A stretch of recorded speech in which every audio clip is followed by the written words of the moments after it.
Hey there, this is Dan. You're watching the Salty Sea, and this is what's been going down in Warcry at events for the spring of 2024. I'm going to start, as I always do, with the win rates of the top factions in the game right now. The top three have been the top three for ages at this point. Would love a points update, but you get what you get what you get, right?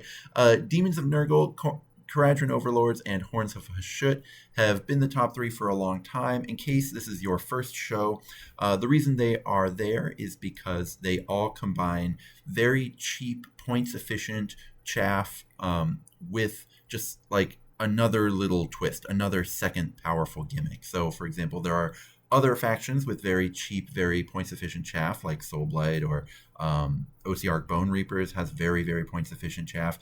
But what Nurgle has is the fact that they don't need a single dice ability to function, which means you get to spend all your dice on allies. What KO have is pew pew lasers, and what Horns of Hashut have are massive carpet bombs they get to launch from the other side of the board. So all three of those kind of have that extra gimmick to combine with their very cheap, powerful chaff. But there is still a lot of stuff that's pretty powerful, but beyond that, the yellows are pretty interesting here. Mork is kind of laughing at me. I've always said that I think that Ironjaws are the spiciest destruction faction, but at this point, I think as far as what the rest of the community has been playing, it's pretty established that Cruel Boys in either form, whether it's Monster Killers or regular Cruel Boys, are looking pretty dominant. Monster Killers are doing this while being really new, which is wild because people haven't had that much of a chance to really hone in, really tinker, really figure out the list. There's nothing like no one Monster Killers plan that is out there, and yet still a lot of different people have been doing quite well with this faction. Sure, you see some people lose with it, when they bring one box, things like that. That's true of every faction. Nothing is unbeatable in this game. Nothing is guaranteed in this game, but Monster Killers are new and really, really crushing it. And then, of course, Hunters of Huanchi are also in a pretty dangerous place. This is another one where, there is the one build that lots of people are playing, but at this point, people are playing it around the world and having success with it around the world. I think it's even more impressive because you do, again, because it's a bespoke team, all the bespoke teams, you occasionally see people show up with the just single box list. And the single box does so badly. Usually when it gets played, you'll usually see it go like 0-3, 0-4, maybe 1-3, stuff like that. So the all Huanchi's Claw spam list, the one where you just glue a skull onto every single one of your little chameleon skinks, that one does so well to make up for it, which is pretty impressive. Spire Tyrants have been at this exact same place for ages. No one has played Spire Tyrants in 6 months, so the sample size is pretty low. They are good. They have probably the most points efficient netter in the game other than Prague, who is an Underworlds model. And so, they are good, but they just haven't really been played much. So who knows if they would continue that win rate if they were more popular. There's also some hidden gems in green. I mean, Dispossessed are pretty new. They're going off their new rules that came out last fall and doing pretty well. Soulblight and Ogres are very impressive that they're at 55% despite being so popular. And then, SCE Unknown continues to be weird. SCE Stormcast tends to do a very good job beating untuned lists and a very poor job beating sort of the higher things in the meta. But that's just always going to continue. And, if you try to be too cute, you can just mess around and lose to, someone bringing their Stormcast list that's like the first models they've painted, which is always pretty funny. I'm going to go to the bottom half, where there are way more factions. The reason being just because people tend to, when they hear a faction's pretty good, they tend to gravitate towards that one. A lot of people, this isn't really even competitive players. There's really only about 24 competitive players in Warcry. This is just, regular people. Casuals still prefer to win, right? Everyone likes to win. So the better factions tend to be just a little more popular. And so there's just more on the bottom half. A lot of the less popular factions are the ones that are losing, to the point where it's actually really impressive when you see something like Gloomspite Gits or Chaos Legionnaires or Untamed Beasts or Royal Beast Flayers or Khorne, where they're losing a lot of games and yet people are still enjoying playing them.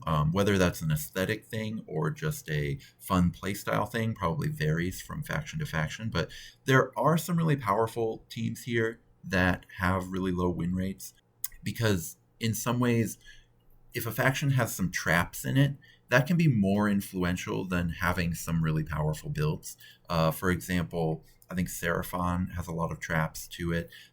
They're still doing fine. 49% win rate is good, but given how powerful the powerful things in Seraphon are, it's you know it's due to the traps that they're not doing better. The same with Slaves to Darkness. Having a bunch of Marauders and a couple good allies and maybe a Varangard or a Dark Oath War Queen leader is really powerful, but otherwise, less so. Sylvaneth, Lumineth, Fire Slayers, all of these kind of can be in that situation. So just because something is in the bottom half of win rates doesn't mean that you can't win with it. And I'll get to that a little bit more when we get to the tier lists. There are sort of more and more red teams going forward. I talked about this in my last meta video, but it's just harder and harder to hide. If your faction just doesn't have a lot going for it,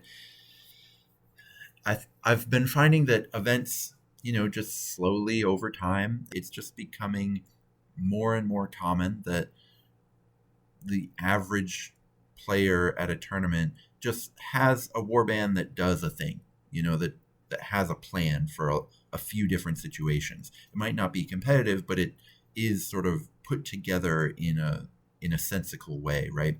And so if you're playing a faction that has a difficult time putting warbands together that do something, it's harder and harder to hide. And so I think that's why you're seeing so many factions be in this very, very concerning low win rate tier. And there's even more factions that are actually worse than these factions that just nobody plays because it's so hard to make them work. I mean, this is, at this point, 16 months of data. We've got thousands of players recorded here, and yet not enough people have brought Idoneth Deepkin to tournaments to just even get 20 games in, right? That's wild to me. I love Idoneth Deepkin, but they're so bad no one is interested in bringing them to event, which is just an interesting place to be, right? That'll be interesting when we get to the tier list as well. But before we do that, I think it's worth talking about what is winning the tournaments, because that can actually be different than what win rates are. There can be some teams that win a decent amount but tend not to take trophies. It's more just like it's very hard for them to go 1-3, stuff like that. But it's also very interesting that Nurgle and KO still just win a ridiculous amount. 12% is about the average here. For what I'm calling a championship equivalent, that is anyone who's undefeated with one draw or less. So 4-0, 3 wins and a draw, 3-0, 2 wins and a draw. So some tournaments are producing multiple championship equivalents. For example, 3-round tournaments produce multiple championship equivalents, and some produce fewer, right? But this is just kind of giving you an idea of who's showing up and going undefeated to various events. And so that's why it's so wild how often Demons of Nurgle and Caradhran Overlords do that. 33% for KO, 44% for Nurgle is just a huge number, which is pretty scary, actually, when you think about it. I think this number, this 0.44 and this 0.33, those should be scarier to people than the 0.68 and 0.67, right? Winning 2/3 of your matches is a lot of wins, but winning 44% of your tournaments is just a wild number. And it's also crazy when you see Soulblight. They are casually very, very popular. They are the most popular faction in the game, and yet still a quarter of the people who show up to tournaments with Soulblight win the tournament. That is absolutely absurd, just to have that level of popularity and still manage to win games so much. I think a big part of that I'll get to it also when we look at just 2024, but the broken builds of Soulblight are just as broken as the broken builds of Nurgle and Overlords and Hashut. It's just that they're so popular that you see those show up less, and so the win rate is much lower. But at this point, I'm feeling like Soulblight is just as powerful as the top three. They're just much more public, and so you don't see it as much. But in terms of who's going around getting victimized by what, people are getting victimized by Soulblight Grave Lords the most, right? Even with a lower percentage of tournament wins per entrant, they still have by far the most championship equivalents because of that. There's also some interesting numbers here as far as like high rates of winning tournaments despite kind of lower win rates. For example, Thunderstrike kind of has a lower win rate. Slaves to Darkness have lower win rates, but they win a lot of tournaments. Part of that is that in Slaves to Darkness, the best builds of it are just much, much better than the lower builds. So kind of talking about how good are Slaves to Darkness in total, it's actually a very complicated question, because talking about, the two best things you can do in there, which is just having a ton of Marauders, and then you either have a Dark Oath War Queen giving +1 attack buffs to Fomoroid Crushers and Ogroid Myrmidons, or you've just got like a Varen Guard with another huge buddy, then just a bunch of Marauders. And those are really powerful and often win events. But then, when you sprinkle in like some Chaos Chosen and stuff like that, all of a sudden, like the entire house of cards just collapses. And so that's why you see a pretty low win rate, because as soon as you try to get cute with Slaves to Darkness, it doesn't work at all. But if you just stick to the really broken stuff, it's really powerful. Thunderstrike, I think, are interesting because I think tournament environment plays a role.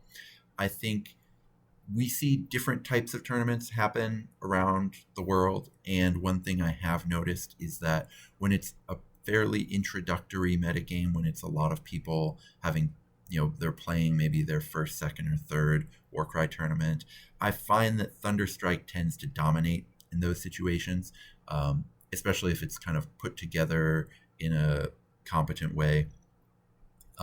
So that can be just really brutal to play against for new players. But then once you kind of figure out how to beat Stormcast, there's not a lot of responses the Stormcast player can make to you, which is why their win rate is kind of low, because in a lot of sort of big tournaments, the really competitive players aren't bringing Thunderstrike. But you can just get in a situation where maybe you aren't thinking about the meta necessarily, and then all of a sudden, 6 toughness 5 and 6 fighters with respectable damage output are just like standing on the point, not dying, being in the way with their 40 millimeter bases, and then all of a sudden you can't beat them, and then they win. So you see a lot of like narrative 3-round tournaments that get won by Thunderstrike, because they're just very, very good for that type of environment, even though maybe at the top level of competitive play they're not that great. I think they do have play. You can build some powerful Thunderstrike lists, but the regular list you see most often, which is like 6 fighters, two of them are cool heroes, those ones kind of fall off in competitive play, which I think is interesting. Dark Oath Savagers also going down here a little bit, have a really high rate of winning tournaments. This is just one guy. So this is where Warcry is, right, in terms of popularity. The sample sizes are low enough that one player can swing an entire faction's, whole sort of success rate, and that's what Lucane Sabiri is doing for Dark Oath Savagers. So, you can kind of take that with the grain of salt, and that's just an issue with Warcry stats in general. Things like Dark Oath, things like Beasts of Chaos, things like Iron Golems kind of have those kind of issues. I want to look at just 2024 because this overall data is 16 months of data. So at this point, it's just been so long since we've had a significant update to the game that it's kind of worth just thinking about this on a timeline, because the stats are so big, right? And if you look at just 2024, things completely change. The top 3 are the same. Uh, KO, Horns, and Nurgle are still the top three, even when you only look at 2024. Nurgle have, of course, taken this massive downshift in their win rate all the way down to 62%. Um, Horns are interesting being still this high now that they've become public, right? If you look in 2024, they have 107 games played, but total it's 174, so it's like most of it is pretty recent. Whereas, for example, KO in 2024, 46 games played compared to 170 total, so it's like way fewer people are playing KO now, and yet they're still still crushing. But Horns of a should have really become public and are still just doing a lot of winning, which is I think a great testament to how good they are.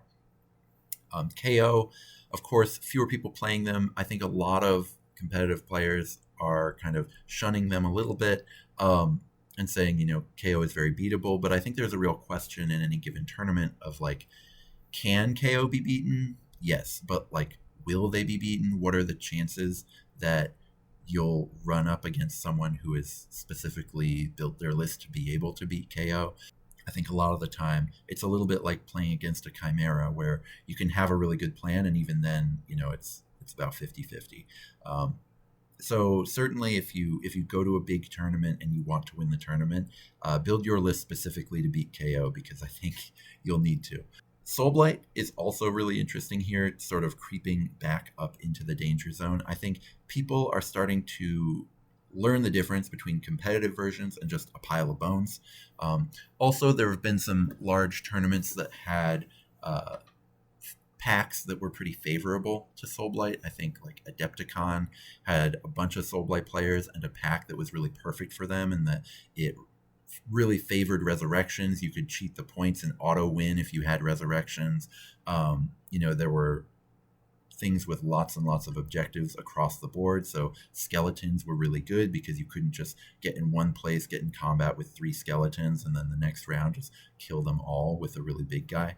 Early after the FAQ, people were playing a lot of Rumble Pack. You didn't actually have to build a very good Soulblight list to win all your games in the Rumble Pack, which for people who don't know was a tournament pack of all objective missions that super favored Soulblight and everything they do. And so I think there was a lot of sort of hand-wringing about maybe the nerf to them wasn't enough. And then as people kind of got away from those sorts of packs, the Soulblight win rate really dipped. It was like, people were going about 500 with Soulblight for a while. And I think that's because a lot of list building for yesterday's environment was happening with Soulblight, where, you were seeing really, in my opinion, poorly put together Soulblight lists winning all their games in the previous environment. And then as soon as people started making more balanced packs, those, again, in my opinion, poorly put together lists were just losing a bunch. And people weren't really used to losing with Soulblight. And so then I think now people are starting to realize the difference between what is a poorly put together list and what is like a very, I don't want to say poorly put together, but just like a list that's just a pile of bones, right? Just a list that is, here are some models I painted versus a list that is, very competitively tuned. And the difference in win rate is pretty clear between those kinds of concepts. So I think more people are putting Soulblight together in the broken way and starting to, like you've seen, win a ton of tournaments. And again, there are blips here in terms of Iron Golems having that really high win rate, in terms of Dark Oath Savagers having really high win rate. Basically, again, lower sample size because we're only looking at 2024.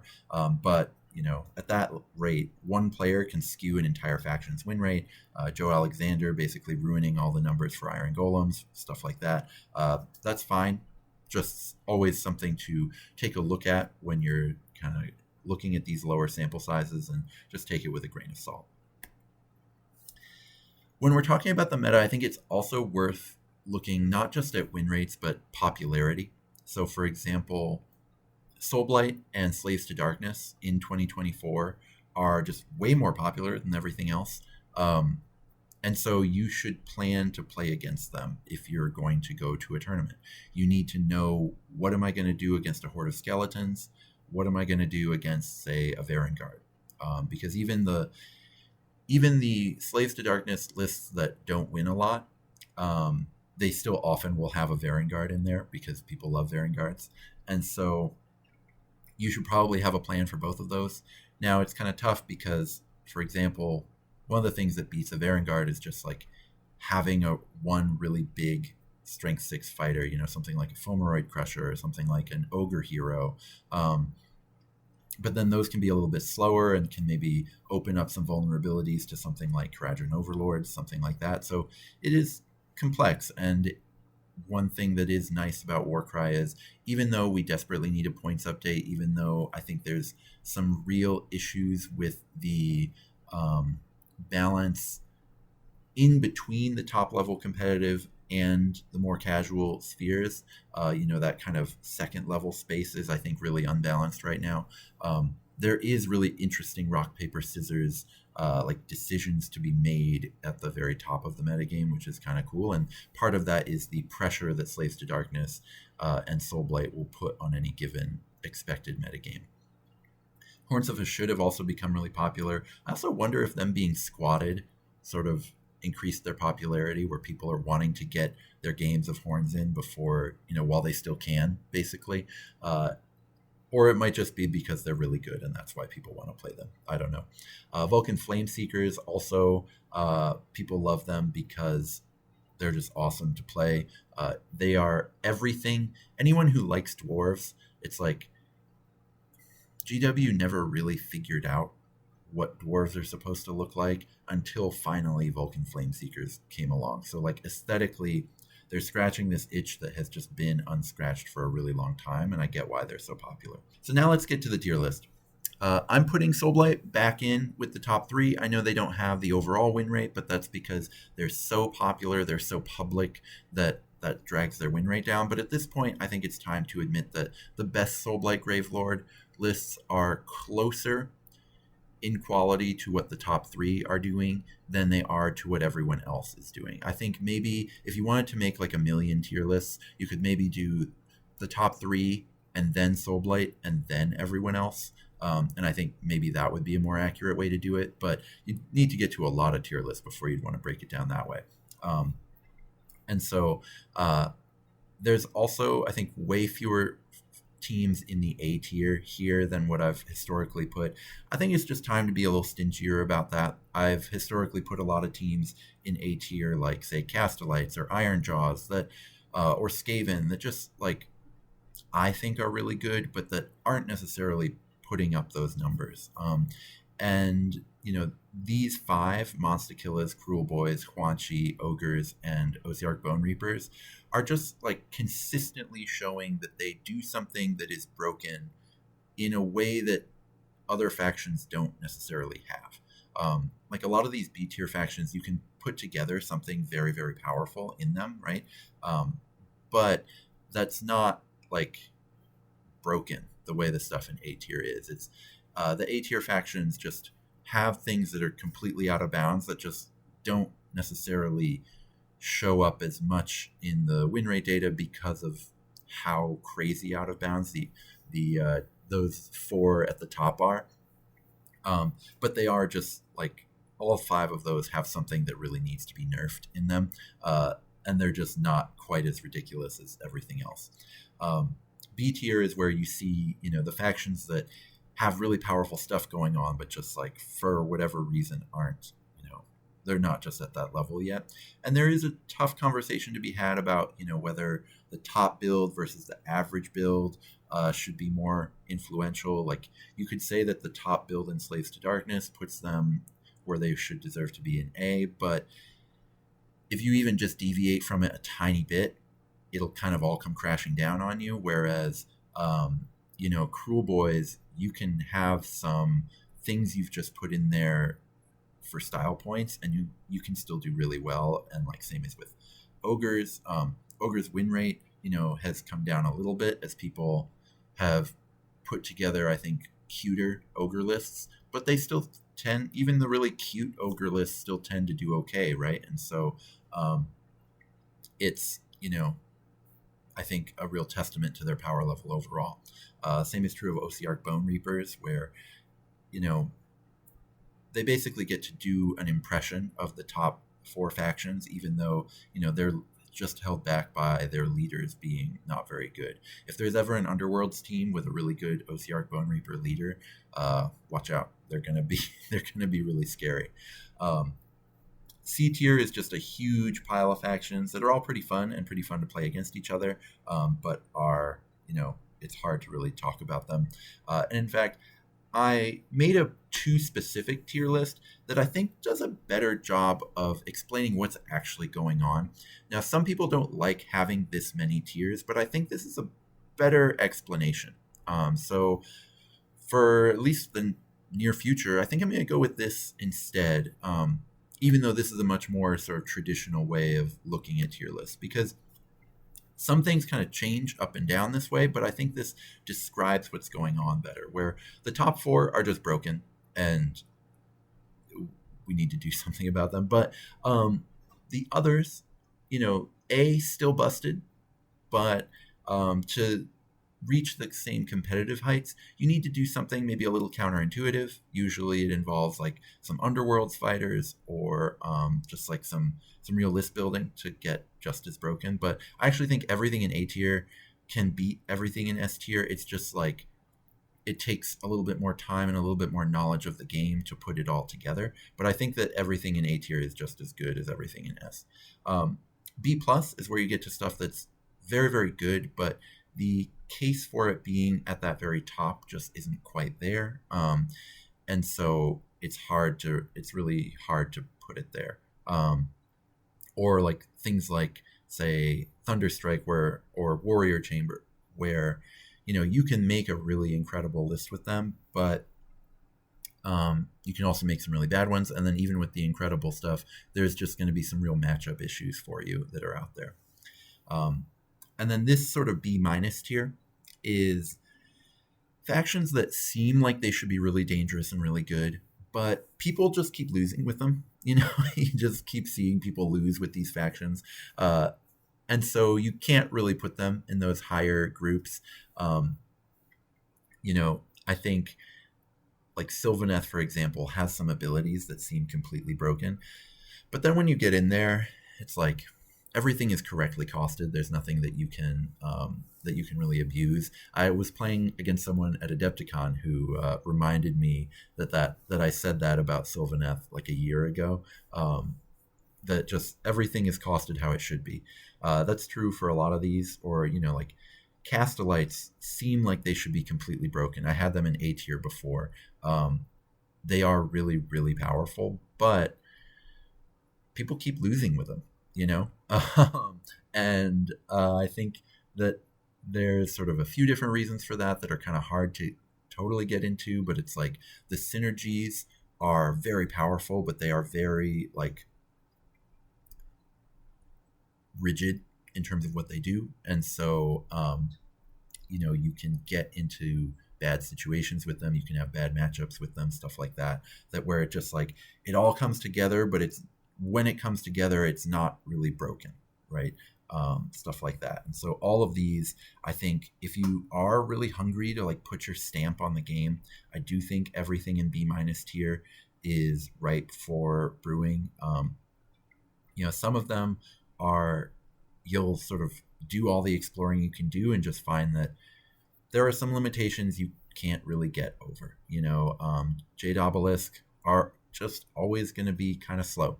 To the point where, and they're not slow in the good way, like maybe some of the S tier stuff where you can kind of overcome being slow by just spreading out across the board and covering the whole board, because they're kind of elite too, right? But they're also, you're always going to be able to make some really powerful things happen in there because your 100-point fighters are incredibly points efficient with their damage. So like you can always make warbands that really do something, but you'll just have these weaknesses that you can't get over. Same is true. I've been playing a lot of Scions of the Flame, and it's like their leader is just not where you want to be.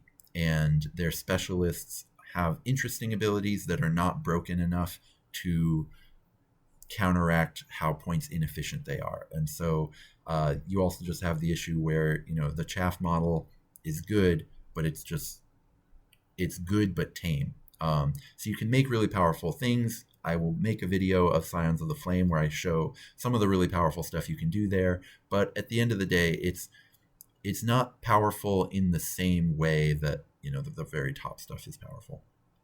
Finally, C tier. These are just fun factions. There's not anything really busted you can do with them, but they are fun. And you can do things that are powerful. So, for example, like Iron Golems, I had in B tier previously, but C tier here because Iron Golems aren't fancy. There's not a lot you can do with them, but they're just points efficient. And that's cool, right? You'll have fun with them. You can play them and you can focus on your positioning and your fundamentals and just do really well. But in terms of like crazy stuff you can do, I think Fire Slayers is in the same place, right? Where they're just like respectable profiles with abilities that aren't really changing the game. And then some others here are like Pyregeists. Soul Blaze is good. You can only be so bad when you have an ability that powerful, but the profiles are all really tuned down to make up for it, and so you're never gonna like light up the competitive scene. But it's just very they're just very respectable when you see them played. I think in my video I did talk about Soul Blaze being very good, but I think I maybe undersold it a little bit. I think I should have been more complimentary about Soul Blaze because of how powerful that ability is. But the profiles really are just as bad as they seem. Then finally, D tier. These factions are all pretty bad, but they at least do something, right? They their gimmick plays out on the table and does a thing, or you can actually do stuff with them. Like Askrigan True Blades is a great example here where that's a bad faction. They're bad.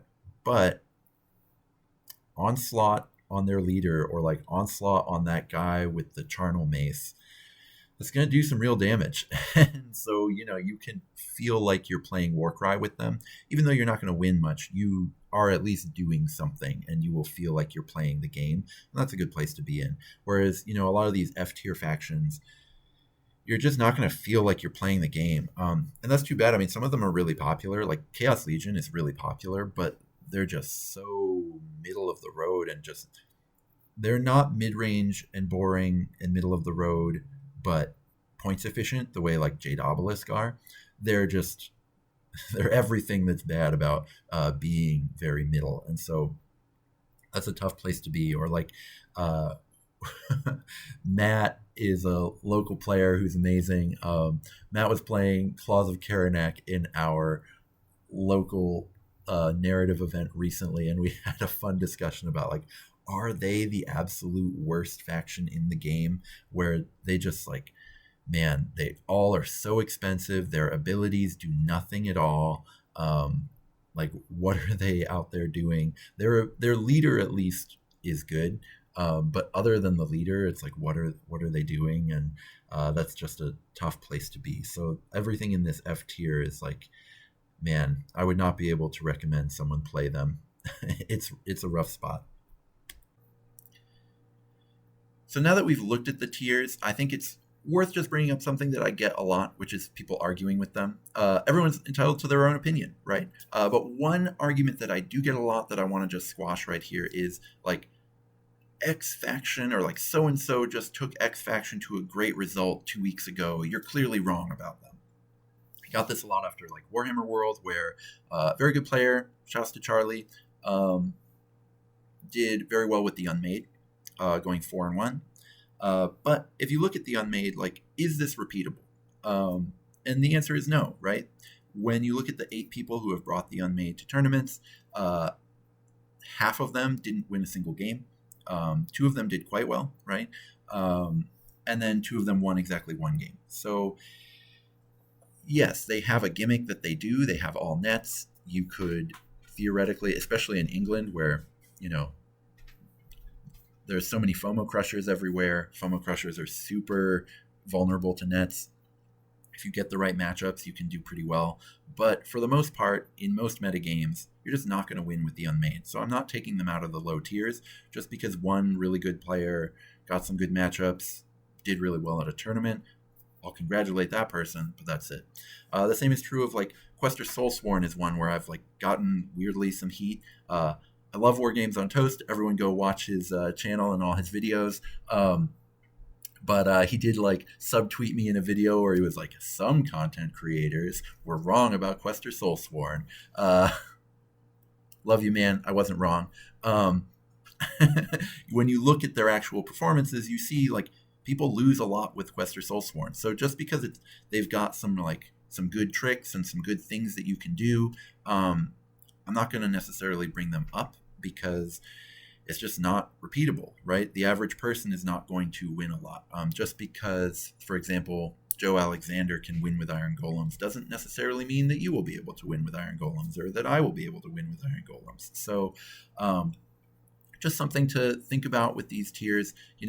I put the ones that are low for a reason. I'm not trying to insult you if you like that faction, but I live in fear of someone choosing to buy a faction because of my recommendation and then having a terrible time and losing every game. I would never want that to happen to someone. I would never want that to happen to you, the viewer. And so I'm just always going to sell it to you straight when I think a faction sucks. I think both these factions suck, and that's okay, right? Because they're still fun. The Unmade and Quester Soulsworn have a great gimmick. Lots of the factions in these low tiers, everything in D tier, I think has an awesome gimmick that is really cool. They're just bad. And, that's fine. You can be bad. Being bad is allowed. So that's kind of my response. If you don't like the tiers, perfectly fine. You don't have to like them. This is where I put them. So all that said, I don't think the meta's solved. I think there are some final frontiers. We need an update, but there is still things to explore. I'm not going to give you lists here. I've got an article up on Goonhammer. I'm hoping to put this video up on Goonhammer as well. And just very excited to be putting Warcry in what is, in my opinion, the paper of record for wargaming. But that article, I'll link it in the description here. It has sample lists for what I consider the top 4 strategies in the game, which are Horns, Nurgle, KO, and then Destruction Soup. I'm hoping to put more Warcry content on there in the future, but at least for now, you can kind of look at that article for a really good rundown of just what those top 4 strategies are doing. So I'm not going to go through every list now. As far as reading packs, this is, I think, where it really comes down now. I think everyone knows what is good out there, but reading a pack and analyzing, which deployment groups should be where, things like that, are, I think, a thing that is giving a lot of more competitive players free wins in games because they've read those things, and I think that's something to really look at. There's also kind of been a recent rise of shooting. First, there was the nerf to Rampage, then Divine Blessings made it so that you could boost the strength of shooting, and boosting the damage of a melee fighter is not as impactful as boosting the damage of a shooting fighter because shooting is just inherently better, right? And then there were also factions that dropped, Wildercore and Order of Azir, that have really good shooters in them. And so that has kind of brought shooting more into the meta to a point that is worth looking at. And then finally is Underworlds fighters. Underworlds teams have generally come in recently just really power crept, and with, if I'm being honest, I think really poorly written abilities where it was just like, clearly they didn't test this. There's like lots of obvious and immediately needs to be FAQ'd issues with the abilities. Sometimes it's just like the abilities are randomly slapdashed on there without being, balanced at all. But for competitive play, that means you should probably be playing them. So let's get into starting just a little segment on how to read a pack and what that means for shooting kind of at the same time. So how much does your mission matter when you are looking at a given pack, right? The answer is that it matters a lot. So for example, This mission is Lightning Raid here on the bottom left. And Lightning Raid is a new mission that GW just came out with. They put it in their Ferocious Gnarlwood pack. That is a pretty interesting little pack. But if you look, Swarm, when two people play, the player with the most fighters won 9 times to the person with the fewer fighters winning 3 times. That's a lot, right? The person with the biggest fighter lost 9 times and won 4 times. And the all melee warband beat the shooty warband 3-2. The reason that number is so much less is, you just have a lot more like 2 shooters play and 2 melee. It's only a binary, right? So there's less to compare there.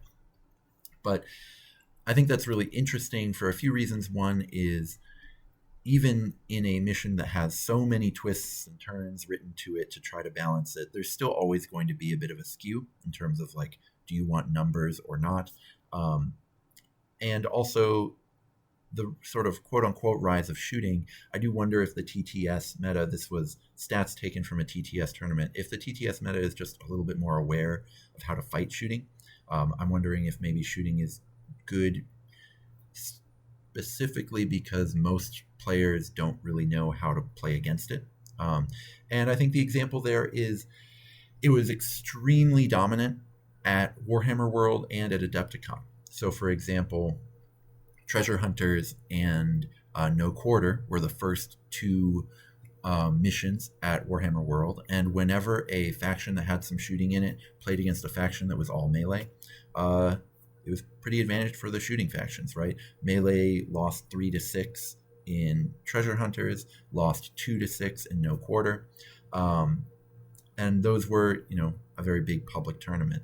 Also, in that tournament, when you look at Treasure Hunters and No Quarter, and this is true of Core Book in general, those did a very good job just sorting the warbands with the biggest fighters to the top of the standings.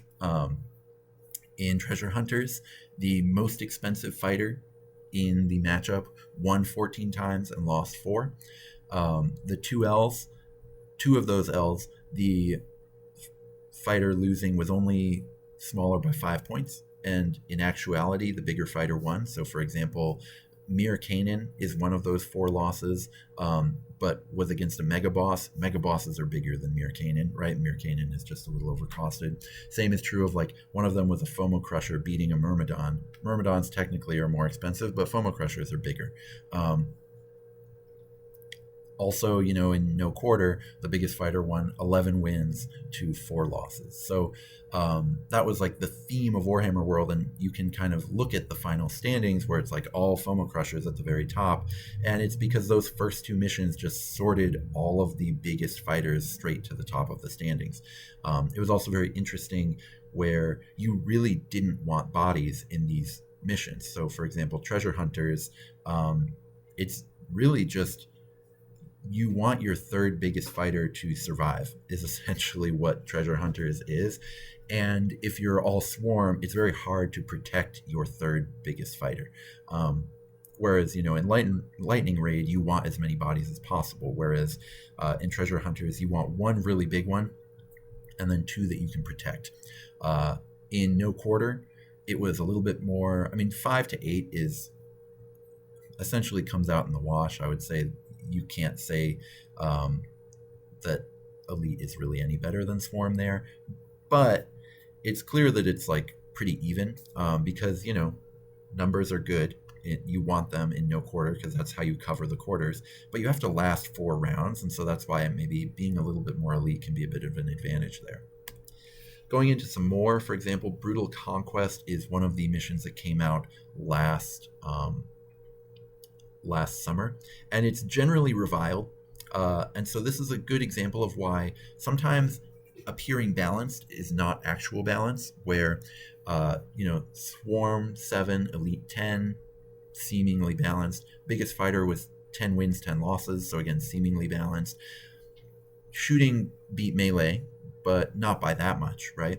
The issue here is because this mission is just so kooky and weird that it's essentially just random who wins, right? So you don't want a mission to be completely skewed, but balance and randomness, they can come out looking the same, but they aren't necessarily the same. Switching over to Adepticon stats, Supremacy was the first mission that they ran at Adepticon. This is a big objective mission, and as you can expect, the Swarms won 11-3. Biggest Fighter actually also won. So ideally for this mission, what you wanted was a huge swarm, but then also one big guy in your list. And then, of course, Shooting kept winning 5-2. Shooting kept dominating in the second mission of that event, 10-4, where the Biggest Fighter 7 wins, 14 losses, but Swarms were still dominant, 11-5.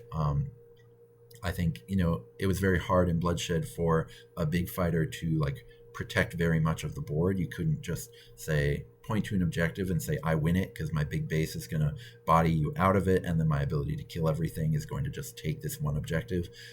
So big fighters were much less valuable, even though this was still a swarm mission just like the last one was.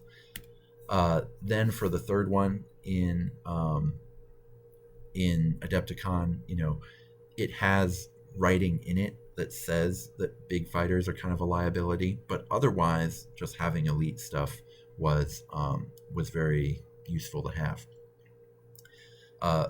Now going on to Warcry, which was a Polish, anyway, I think, a Polish tournament. Yes.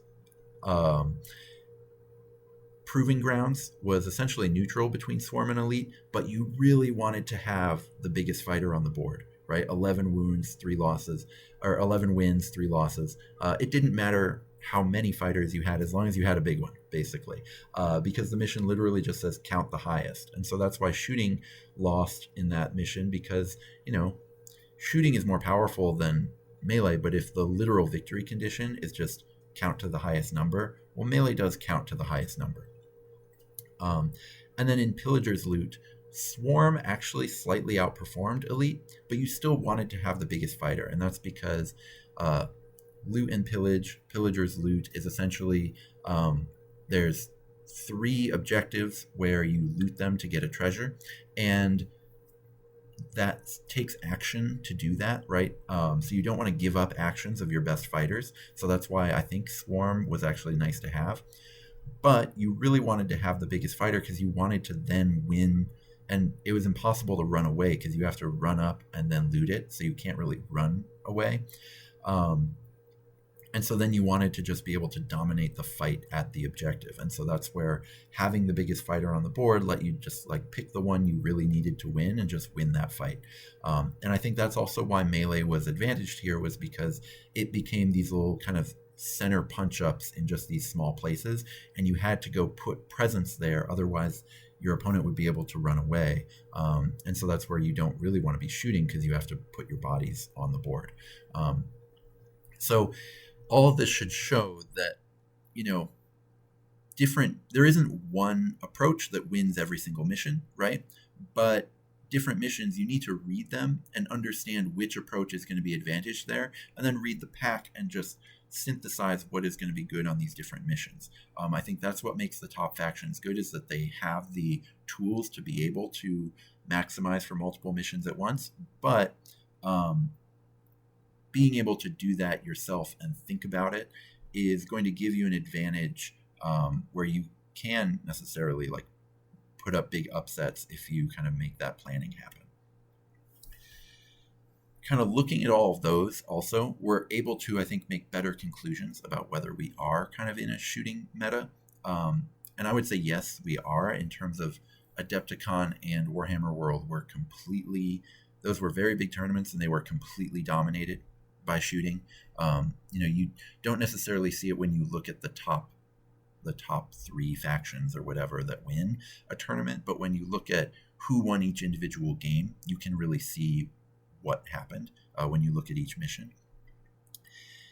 And there's some caveats, because shooting doesn't dominate every single one of these tournaments, right? And I think part of it was people have been trying a little bit of random archers who used to be bad. Shout out to Wombat. He tried out a list that I really wanted to test but couldn't test. So he was like, I'll test it for you. And it involved a Bolt Boy boss. And he just did average with it. It was fine. But archers like the Bolt Boy boss that used to be disappointing are still going to be disappointing, right? The meta hasn't shifted that much just because of Rampage being nerfed. But there are sort of a few things that are really powerful that are all about shooting. There's really old stuff like Hrothgorn and Odapodle that are on the Warcry 1.0 points algorithm, where shooting was much more powerful than it was for most of 2.0. So those are really worth putting into lists. Hrothgorn is the leader of an Underworlds faction. Odapodle is the chaff model in an Underworlds faction, the Starblood Stalkers. Those are really powerful. There are also things that were already good that essentially just got forgotten when they nerfed all the archers in the game. So things like Aether Cannons, Flame Hurlers, Huanchi's Claws, that are going to be still just as good as they ever were, and they are kind of meta dominating. Aether Cannons especially. Huanchi's Claws less so, you see them around a lot less. But Aether Cannons and Flame Hurlers definitely kind of set the terms of engagement in the meta these days. But I think what has made shooting so much more prevalent is that there are a few new things that sort of join those. One is blessed Strength 4 shooters. So if you have a archer who is Strength 4 and deals more than 1 damage on hit, you can give them a +1 Strength blessing with the new Divine Blessings, and that makes them much more usable just in general. So things like the Slann Starmaster, things like the Ogre Thunderfist have become a lot more powerful than they used to be, because just that getting them up to Strength 5 just lets them take things out at a much higher rate, especially little things where even behind cover, for example, a Toughness 3 fighter used to be able to get behind cover, and then essentially, you're hitting on 4s against it. Your odds of taking it out in just one round of shooting are really low. And then if you do that with an archer, if you shoot twice, don't even move on to an objective, and you don't get the kill, that's really disastrous for you. And now with Divine Blessings, you will get the kill even if they're behind cover, and that just completely changes the dynamic of how these work. So something like a Slann Starmaster is just much more powerful now than it used to be. You also then have like literal new fighters that have been recently released, like Quiet Pock and Wildercorpse, that are quite good. Order of Azir with their Quiet Pox are they're good but not amazing. Like, people aren't necessarily unlocking them to win tons of tournaments, but you do occasionally see Quiet Pock do well, and it's powerful enough to be something that's worth thinking about. So shooting is just a lot better than it was, say, 9 months ago, but it's not necessarily the only thing you can do. I don't think it's like totally thrown Warcry off in a crazy way or anything like that. The final thing is Underworlds. This is something that I think requires its own video, but has become a huge part of the competitive meta, and also a huge part of the casual meta, though in a totally different way. So some Underworlds fighters are just better than Compendium fighters. And I think it's something that you need to know about if you're going to play in a competitive tournament, that basically the S tier is really the only factions in the game. Horns, Nurgle, and KO. They're the only factions in the game that can compete with just like a mishmash of 2 Underworlds warbands. And so that's part of why their win rate remains so high. But also, much like how Destruction Soup, it was really hard to detect its sort of presence in just win rates. Underworld Soup is much like that. So it's worth just talking about, like, in order. Calthea, like Xandire's Truth Seekers, but it's mostly Calthea. Starblood Stalkers, Hexbane's Hunters, those are all very good, something you need to know about. In Death, every single Soulblight team with Chaff is broken, but also the Nighthaunt teams have very good leaders. In Chaos, the new Vexmore, which is the Thricefold, I think it's Defilement, the new Slanesh Demon Underworlds team is completely broken. Just like head and shoulders beyond anything else in Chaos. It's something you need to know about if you're going to go to a large tournament. Skabic, Scritch, Ephelim, the Dread Pageant, and Grashrack are also all pretty decent and worth looking at. And then in Destruction, both Cruel Boys teams, both Ogre teams are essentially must-takes in their factions. Zarbag's Gits are a must-take, and Gloomspite Gits. And so, when you're building lists, if you're not building with the top 3 most busted factions in the game, you need to be thinking about which Underworlds models you want to bring if your goal is to win the tournament.